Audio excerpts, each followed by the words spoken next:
I saw what death was about to do.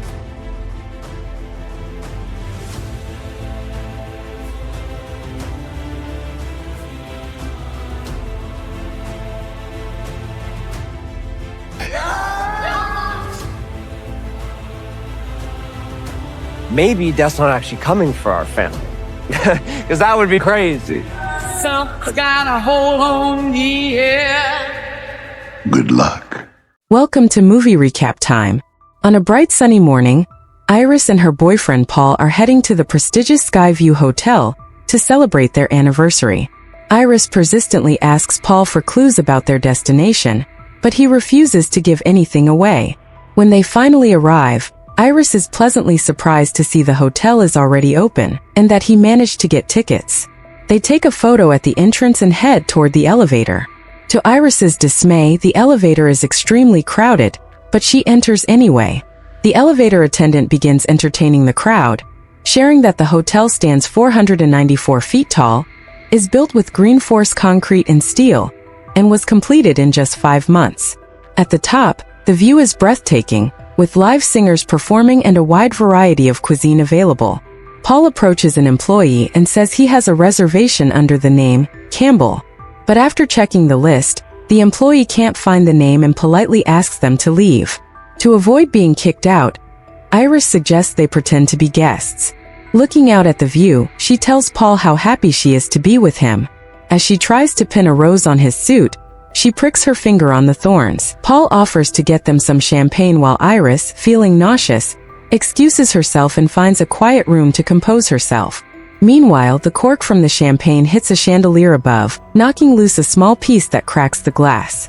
A few moments later, one of the singers enters the room to check on her son. She notices Iris clutching her stomach and gently asks how far along she is. Hesitantly, Iris replies, "A couple of months," admitting she hasn't told her boyfriend yet. The singer encourages her to share the news. He will accept it. Iris thanks her and rejoins Paul. Paul then proposes to her. Overjoyed, Iris accepts and also confesses she's pregnant. Paul is thrilled. Just then, Iris notices a boy holding a coin, attempting to throw it off the edge. Security intervenes and warns him, but the mischievous child throws it anyway. The coin jams an exhaust fan. Later, Iris and Paul go inside and begin dancing. Unbeknownst to them, the coin causes screws to come loose from a supporting beam, leading to a gas leak. Suddenly, the glass dance floor shatters, sending guests plummeting to their deaths. Iris tries to save Paul, but he also falls. Chaos erupts in the restaurant as guests scramble to escape. The vent releases gas and ejects the coin. Moments later, the entire restaurant bursts into flames. The singer dies but manages to save her son by placing him inside a box. Iris and a few others try to reach the stairs, but the structure collapses. The elevator lady suggests they head for the elevator, but on the way, Iris is knocked down, and the others fall as well. Iris sees fire spreading everywhere. The top structure collapses, taking more guests with it. As people cling to anything for survival, the coin, now resting atop the chandelier, falls onto a piano, sealing the fate of the remaining guests, including the boy. Iris then hears a noise. The singer's son is still alive. She rushes to save him, but sadly they both die. Suddenly, a woman named Stephanie wakes up screaming from the nightmare during class. The professor, annoyed, asks her to stay behind. It turns out Stephanie is the granddaughter of Iris. What baffles her is that she's never met her grandmother. Her dorm mate suggests she talk to her family about it. The next day, Steph visits home where her father, Marty, greets her. She quickly gets to the point and asks about her mother's box containing her belongings, an address book, and phone numbers. Concerned, Marty asks why she wants it. Stephanie explains that she wants to learn more about her grandmother Iris, which strikes Marty as odd. Then her brother Charlie comes downstairs. Steph greets him warmly, but he responds coldly.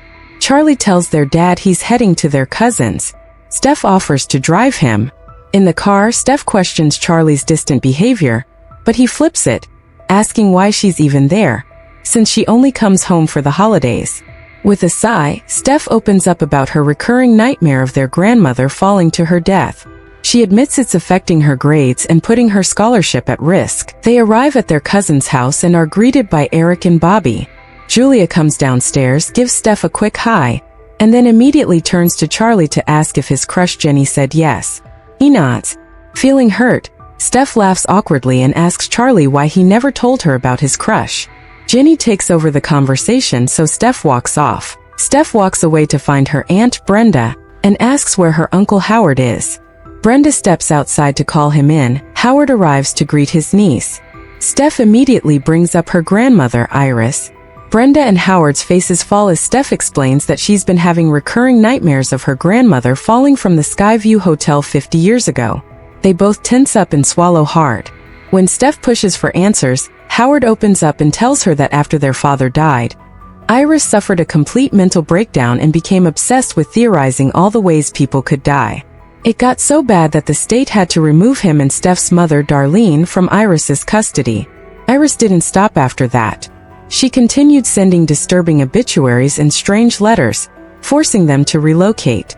Steph asks if he still has the letters, but Howard tells her to forget about that crazy woman.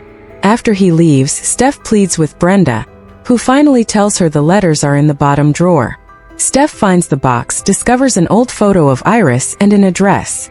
She drives through a desolate forest road to a dilapidated cabin behind a giant gate. At the gate, Steph uses the intercom to tell Iris she is her granddaughter. Iris, suspicious, instructs Steph to place her phone and sharp objects in a box before entering. After Steph complies, the gate opens and she walks to the house. Iris cautiously greets her, surprised Steph came, and pushes out a chair for her. Iris asks about Darlene, and Steph says her mother left when she was 10. Then Steph reveals the real reason she came: her recurring nightmare. Iris tells her it's not a dream but a premonition she had before the hotel disaster. She tried to warn people the glass floor would collapse and ended up saving many lives, prompting the hotel's closure. However, she explains that death doesn't like being cheated. Over the years, it came back for those meant to die at the hotel. Steph is confused, but Iris insists she's been hiding from death for decades.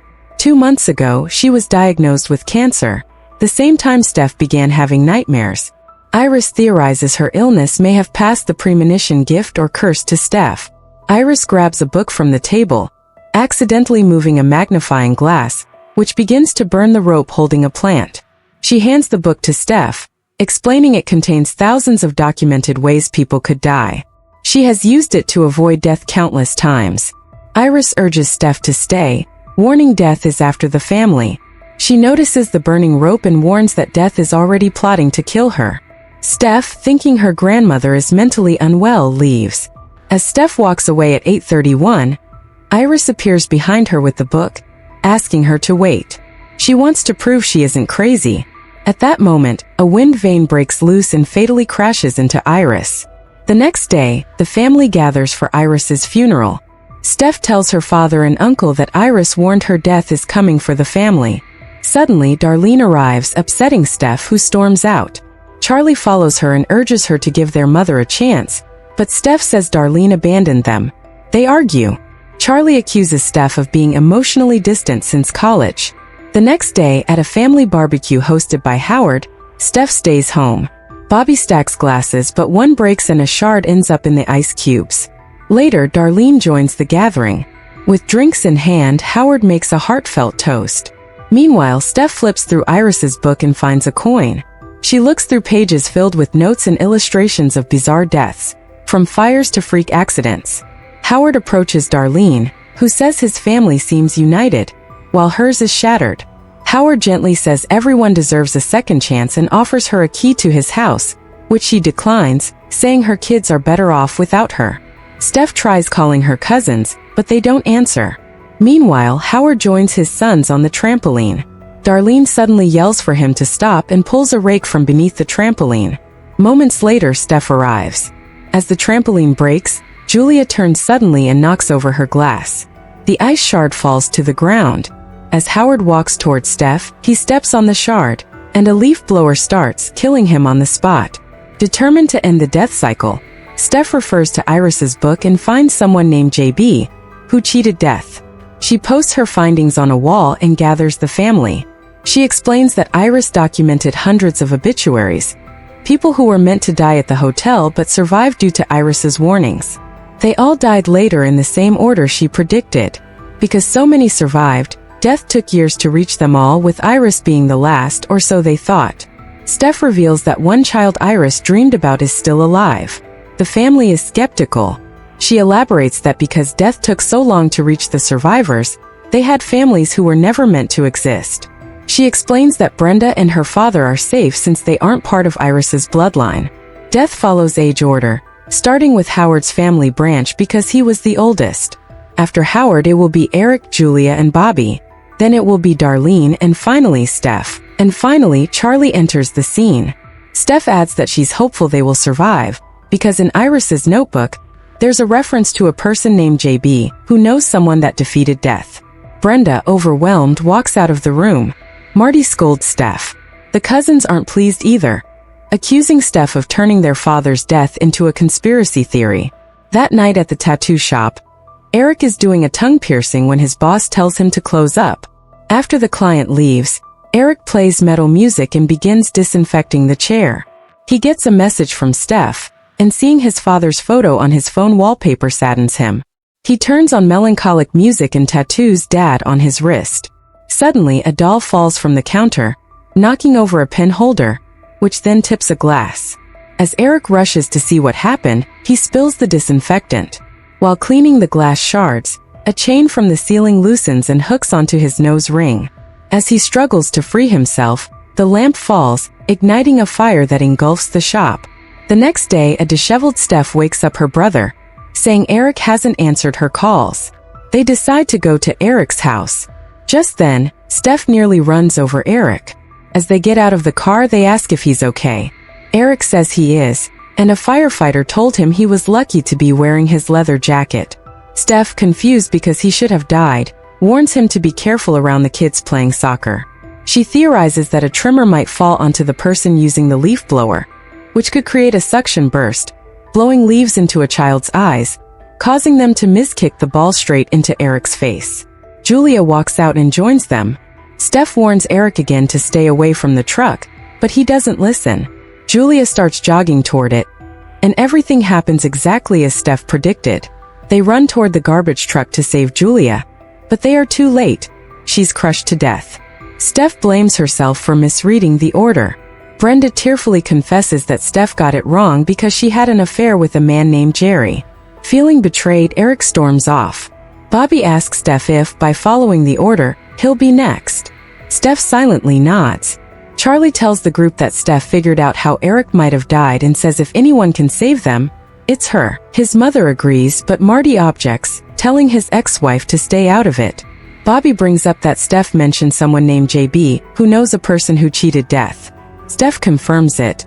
Darlene recalls that her mother used to write letters mentioning a friend named JB, who works at Hope River Hospital. They decide to go there. Eric arrives and tells Bobby to be careful. He acknowledges Bobby as his brother, regardless of blood, and chooses to join them. During the ride, Steph sees old photos of her and Charlie as children. Darlene notices and explains the real reason she left them. Her own mother, Iris, had instilled a deep fear of death in her from a young age. When Charlie and Steph were born, Darlene became so anxious that she left to give them a normal childhood. They arrive at the hospital and meet JB, who introduces himself as William John Worth. He already knows their names and offers condolences for Iris. He explains that Iris saved his life as a boy at a hotel, and that years later, they met again and shared ideas on cheating death. He helped build Iris's remote cabin, and gave her medical care when she was diagnosed with cancer. Steph asks about the person who survived death. JB explains there are two methods: kill someone and take their lifespan, or die and be revived. He shares the story of a woman named Kimberly who was brought back by a doctor, breaking death's cycle. But he warns that tampering with death can lead to terrible consequences, which is why he didn't try it himself or on Iris. He smiles and tells them to enjoy life because everyone dies, and then says he's retiring from his job. Later, Eric tells Bobby that he must die to break the curse.